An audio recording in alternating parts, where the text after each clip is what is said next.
Hi, I'm Julian Rivera, and this is my video presentation form of our Tolman argument. Um, with this will have an accompanying PowerPoint to it, this video on YouTube, so I'll have emailed them both to you, so that way you'll have them both and you can follow along while I'm talking about this subject. So, the question that we're going to have to ask ourselves today is targeted advertising. Is it morally sound? Is it okay? And by targeting advertising, um, I want to make abundantly clear that we're talking about targeting a specific demographic for certain kind of advertisements. That's what we're talking about. Okay. So in order to understand this question, to really get a full grasp of what we're talking about here, we're going to need to talk about the deep roots that targeted advertising has in society as a whole. And not just targeted advertising, but just advertising in general. So we're going to talk about, it can be everywhere. Um, Billboards. I'm sure you've seen the all male, or what was it? All divorced husbands, divorce attorneys. That's targeting a specific demographic. Even store setups, which is not something that you normally think about. But one example that I'd like to use, or I'll just save that for later. That will come up in a later segment, so I'm going to save that example for later.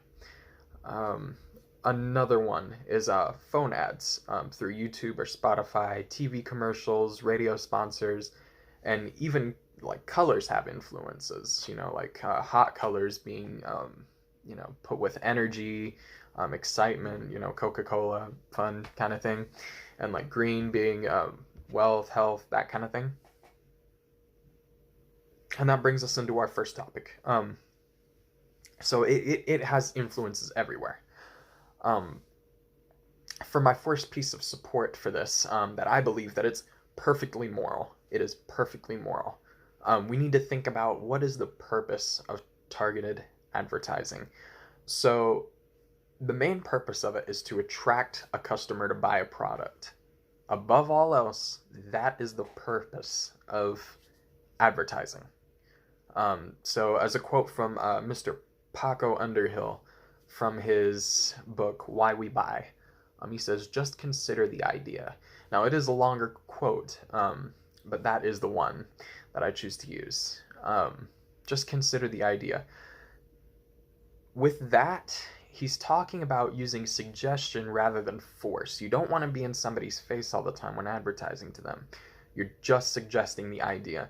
And in my opinion, at least, suggesting a product to somebody that somebody might need is not inherently wrong at all. I just want to make that clear. It is not wrong. I believe that it's 100% moral to want to give somebody an option.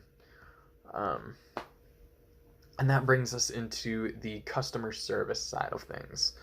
So, another reason why, another thing is that advertising isn't just for the company, it's for the customer as well. And customer service can absolutely be a part of targeted advertising because the message that you give to somebody when they're in the store is going to decide whether or not they buy your product. And it's showing yourselves in a certain light. Um, Another quote from Mr. Underhill. If somebody gave these people baskets, they'd probably buy more things. Now, he actually stated that after seeing a man walk through the store and struggling to carry items. And his first thought that came to his head was, if this man had baskets, he'd probably buy more things. So it's all about treating your customers with respect. It's made to help out a customer. Um, Another example that I can give is store setups. So going along with that, you could have baskets sitting at the front of the store for customers to take, and it's just giving them a courtesy, and in turn they buy more from you. Store setups. One example that I can use is Walgreens Senior Day. So on Walgreens Senior Day, they put up these big um, advertisements, these big end stands with things that seniors might need, such as vitamins, all kinds of different things, whether it's groceries, and they offer a big discount on them. And I don't think that's morally wrong at all. It's not saying seniors require them, it's just suggesting that to them.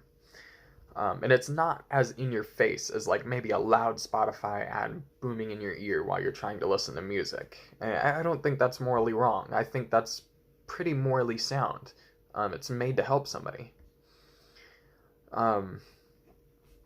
Another thing is that it's all about the consumer choice here.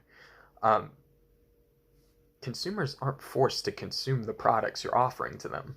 You can suggest a product all day long, but it's ultimately up to the consumer of whether or not they even want the product. So it's merely suggested.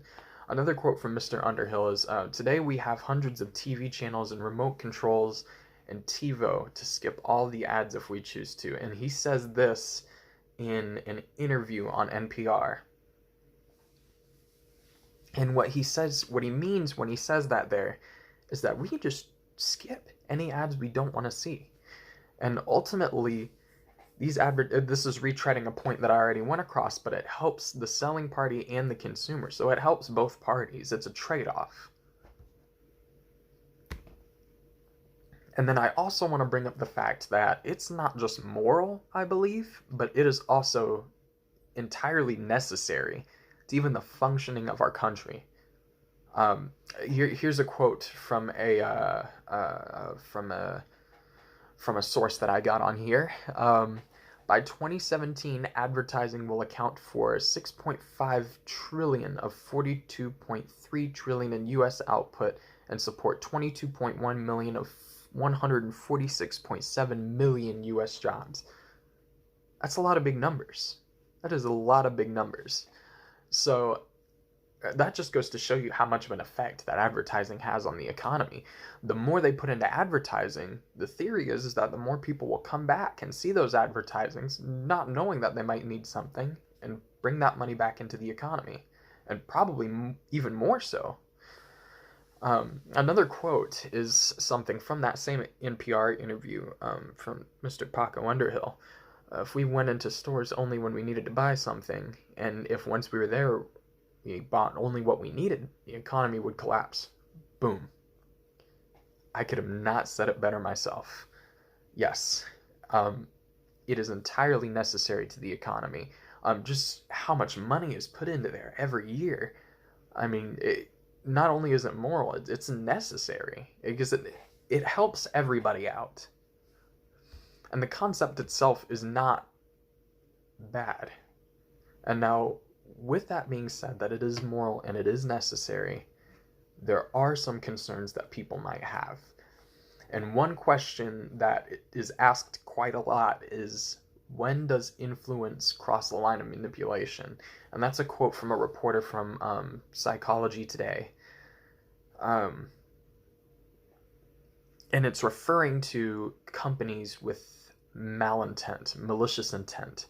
One example that I can give is not too long ago in 2018, there was a controversy from this program called BetterHelp, and it was a phone app designed for depressed people and people with mental issues to get help and to speak to people. And it was marketed as if it was run by professionals. However, it was not. And a lot of the data that they were using during that was sent to another company to help develop AI, and it was being sold to a bunch of different private sectors. So basically breaking the trust of the people who did it, because it's not the product that they were advertised to.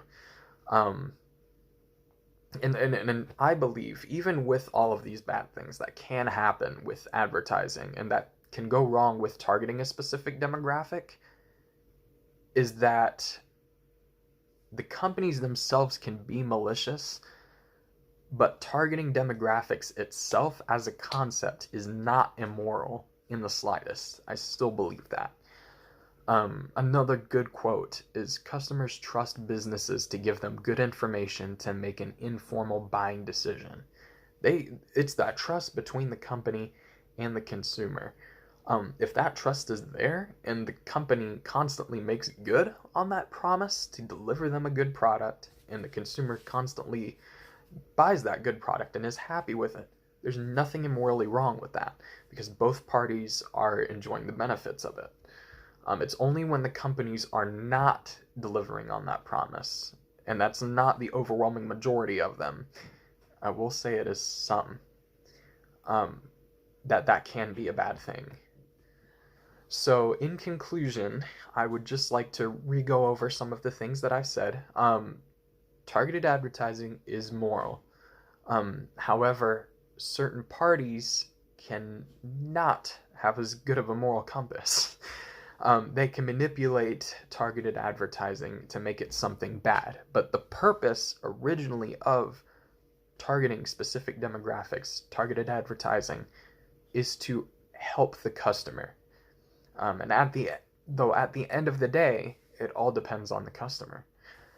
If the customer doesn't buy, there's really no telling. The customer has all the power in every situation because it's up to them whether or not they want to buy it. And so I will just re-say again, it just serves as giving somebody another option.